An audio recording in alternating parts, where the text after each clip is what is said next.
Joining me now, New York Congresswoman Alexandria Ocasio-Cortez. Congresswoman, thanks so much. I don't know if you were listening to Meadows and Pelosi talking about the stimulus, the relief bill. You have warned of a, quote, mass eviction crisis in your New York district if the relief package isn't approved as soon as possible. Do you think it's time for Democrats to declare victory and get this passed now so your constituents can get the help they desperately need right now?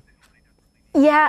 Yes, I do think passing a stimulus is incredibly important. There are people that are in a lot of pain, but, frankly, I think the thing that's important is that the Republican side really needs to get their act together. When we hear one thing about an offer from the White House, you also hear Mitch McConnell saying that he doesn't have the votes for it internally. And so while they're trying to present this united message of kind of having all their ducks in a row, the fact of the matter is they can't even get their own senators to agree to their own package. And so really a lot of this package is going to rely on Democratic votes. It's going to require delivering every Democratic vote in the Senate and peeling off Republican votes to agree to it. So we really need folks to make sure that that we're getting state and local funding, that people can get a second stimulus check without giving up their protections in their workplace. Let's turn to climate change, which is an issue of tremendous importance, especially to you. You introduced a bill earlier this year that would ban all fracking nationwide within the next 5 years. To be completely candid, Vice President Biden's position on the issue of fracking has been confusing. During the primary, he sounded supportive of a ban. On Saturday, he told voters in Pennsylvania, quote, "I'm not banning fracking, period." It sounds like now he's on the other side of this issue from you. Does it bother you? It does not bother me. I believe, and I have a very strong position on fracking. The science is very clear. The methane emissions from fracking are up to 64 times more powerful than CO2 emissions at trapping heat in the air. And just from a perspective of stopping climate change, there is a scientific consensus. However, that is my view.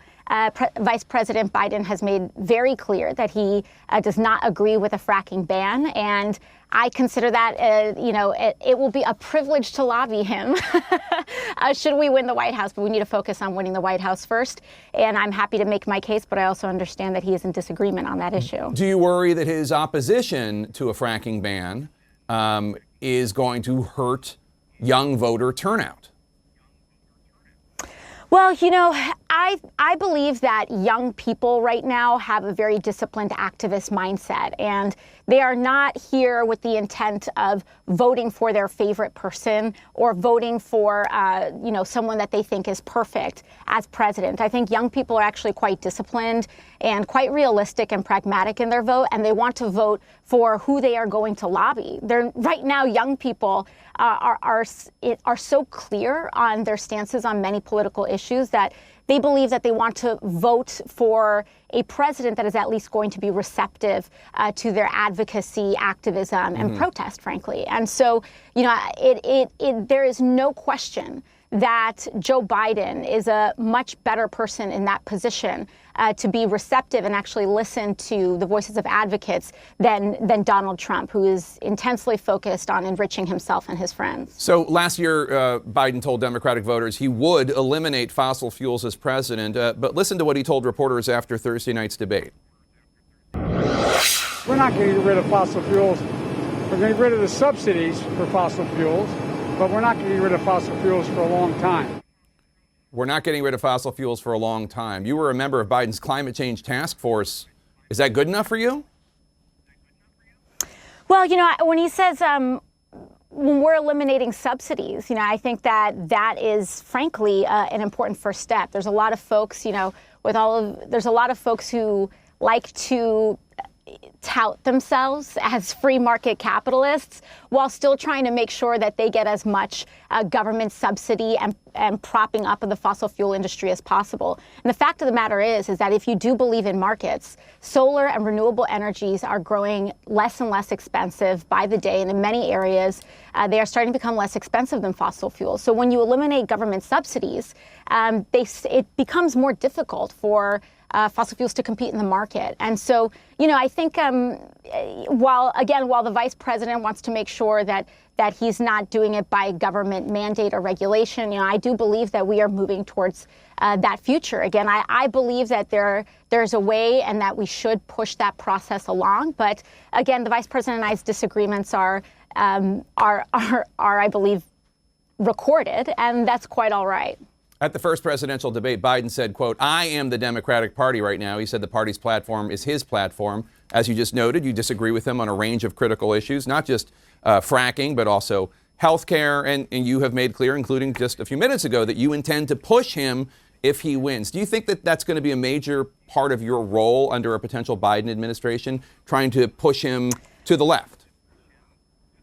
Well, I don't want us to start counting our chickens before they hatch. I believe that we need to be focused on winning the White House, period. The fact of the matter is there are many critical states that are on the line, whether it's Florida, whether it's Georgia, Pennsylvania, et cetera. And we need to make sure that we win this White House. Frankly, I think it would be a privilege and it would be a luxury for us to be talking about what we would lobby the next Democratic and how we would push the next Democratic administration. But in terms of my role, I believe that has been my role, and my role is consistent in making sure that we push the Democratic Party to have a larger vision for our future, to listen to the needs of the working class, of people who are living paycheck to paycheck, young people, people of color, because I believe that is the base of the Democratic Party, and that is who we are. It is our job to make sure that we are serving all people in the United States, and particularly our base. And so, is my job to push the Democratic Party? Absolutely. And that has been my job and that has been a part of my role since I've been elected. It has. Understanding your reluctance to count chickens before they're hatched. And you're right. It remains a competitive election, and absolutely President Trump could be reelected. There's no question about that. So that said, Politico is reporting that Senator Bernie Sanders, who you endorsed for the Democratic presidential nomination, Sanders has expressed an interest in potentially serving as Biden's labor secretary if Biden wins the White House. How crucial is it to the progressive movement that Biden offers an important position to Bernie Sanders in a Biden cabinet, should that happen, should Biden win? Well, what I think is extremely important, and what a lot of people kind of misunderstand about the progressive movement, is that it wasn't a slogan when Bernie ran on saying "not me, us." And so it's not just about where Bernie Sanders is next term or what role that Senator Sanders is playing, but it's really about who the Biden administration is choosing to lead agencies across the board. And, I am not familiar personally with any of Senator Sanders's requests or non-requests. I do not know personally about the veracity of this, but I believe that it's critically important that the Biden administration appoint progressive leaders, whether it's in labor, whether it's in the Treasury, whether it's, Secretary of Education, et cetera, because the fact of the matter is that this isn't just about the progressive movement. This is about making sure that we're not just going back to how things were and rewinding the tape before the Trump administration, but this is about making sure how are we going to not just make up for lost time, but leap into the future and actually ensure that we are making the investments and policy decisions that will create an advanced American society. And frankly, conservative appointments will not get us there. Do you think the Obama presidency was not a progressive presidency? I think President Obama did everything he could with the limitations of a Republican Senate and, frankly, a Republican-controlled Congress with much of his term. But, I think that being said, there were, of course, progressive demands that were, and progressive wishes that weren't exactly met, but that wasn't solely due to President Obama. We desperately wanted even to settle for a public option during that time. And it frankly wasn't President Obama's fault that didn't happen. I do believe that there are certain areas like foreign policy where there was much to be desired. And I don't believe that, for example, in certain areas like progressive policy, there wasn't necessarily, it wasn't as progressive as perhaps many folks in this country would have liked. But, if we have an opportunity if we work hard enough to elect folks like Jamie Harrison, to make sure that we protect seats like Gary Peters, and to make sure that we unseat Republicans like Joni Ernst, and we have the unique, frankly, once-in-a-generation opportunity to have the White House, the Senate, and the House majorities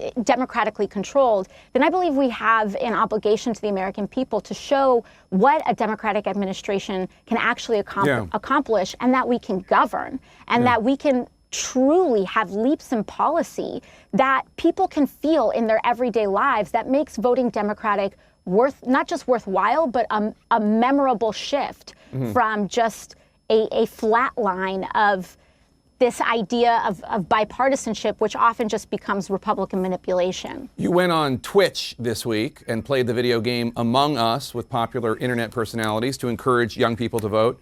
I am obviously not a young voter. I had to ask my children what Twitch is and what Among Us is. They, of course, knew all about it. That video has now more than 5 million views. Where did the idea come from?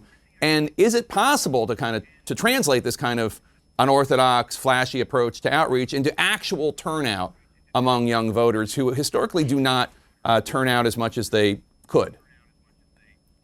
Yes, well, the idea initially came from, frankly, I am often on social media, and I've been seeing a lot of people playing Among Us.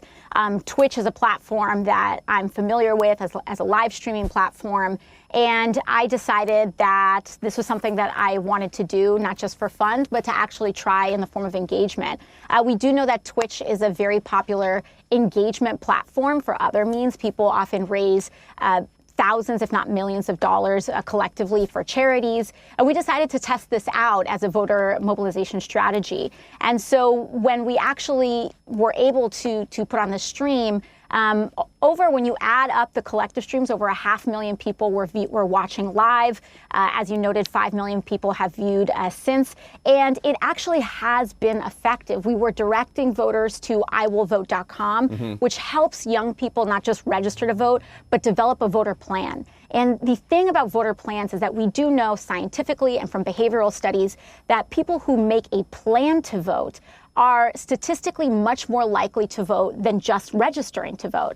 And what we found during the live stream is that folks from the DNC were tweeting and reporting that we were the highest driver to iwillvote.com ever during the cast of the live stream. And we are seeing early returns in places like Florida, where youth turnout is in early voting is astronomically higher than it was even in 2016. And so we do know that young people are starting to become an extraordinarily powerful electorate that are issues focused, whether it is March for Our Lives on gun safety, or whether it is the Sunrise Movement mobilizing on climate change. They're having impacts on the election. You could just see in Senator Markey's re-election the role that they played. It is interesting watching you drag your party into the 21st century. Last question for you. If Speaker Pelosi runs again, as she just indicated she will, if the Democrats keep the House, will you support her?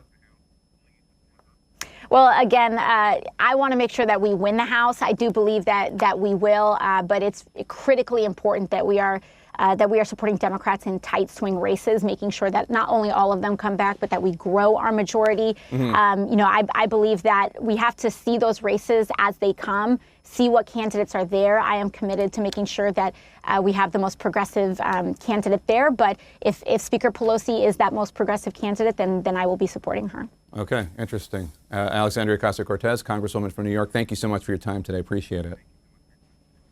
Thank you. So that was AOC earlier today with Jake Tapper on CNN, and I gave you pretty much the full interview there, which I don't often do, but I wanted to do so in this case for a couple key reasons. First, I thought AOC did a fantastic job, and we'll break that down briefly.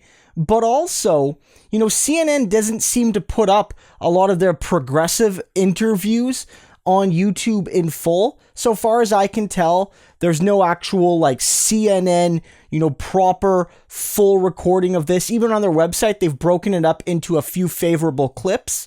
But I wanted to give you AOC's full context. She, from a technical perspective, gave a fantastic interview. Just really well performed.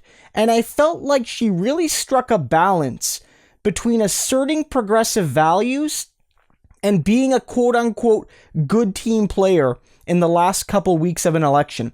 Because while I think it's important that the left continue to criticize Biden and Harris, even in the run-up to the election, I understand why politically everyone right now needs to be looking like they're all pulling on the rope at the same time, because you don't want to be the person that's perceived, fairly or not, unfairly or not, as, you know, putting your finger in the pie, trying to ruin it and quote unquote help Trump. So AOC really walks that tightrope beautifully on, you know, saying very clearly, I have a different version of progressivism than Joe Biden. So does Bernie Sanders. We want to be more ambitious. We want to be more dedicated to the working class.